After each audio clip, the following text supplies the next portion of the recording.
Hi అండి, welcome back to my channel. రేపైతే మా పాప వాళ్ళ స్కూల్లో ఓనం ఫెస్టివల్ సెలబ్రేషన్స్ అయితే జరుగుతున్నాయంటండి.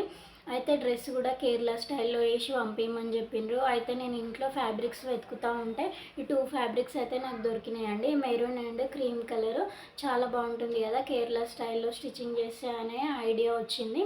అయితే ఇది అయితే ఇప్పుడు కటింగ్ చేస్తున్నా. రేపు మార్నింగ్ వీడియోలో పాపకి వేసిన తర్వాత ఎలా స్టిచ్చింగ్ చేశానో అదైతే చూపిస్తాను, ఎలా డిజైన్ చేశాను అనేది. మీరు కూడా ఏమైనా సజెస్ట్ చేయాలనుకుంటే ఈ మోడల్ బాగుంటుంది అనుకుంటే నాకు కామెంట్ సెక్షన్లో కామెంట్ చేయండి. ఎలా స్టిచ్చింగ్ చేయాలనేది చెప్పండి. నాకు కూడా ఐడియాస్ ఇస్తే మీ ఐడియాస్తో కూడా ఇంకా మంచి మంచి డిజైన్స్ అయితే స్టిచ్చింగ్ చేయొచ్చు కదా. సో ఇదైతే మెరూన్ అయితే పైనకి వేద్దాం అనుకుంటున్నా. ఇదైతే క్రీమ్ కలర్ కింద సైడ్ బాటమ్ పార్ట్కి వేద్దాం అనుకుంటున్నా. సో కాంబినేషన్ అయితే బాగుంది కదా, నాకైతే నచ్చింది. మీకు ఎలా ఉందో కామెంట్ సెక్షన్లో కామెంట్ చేయండి. బాయ్.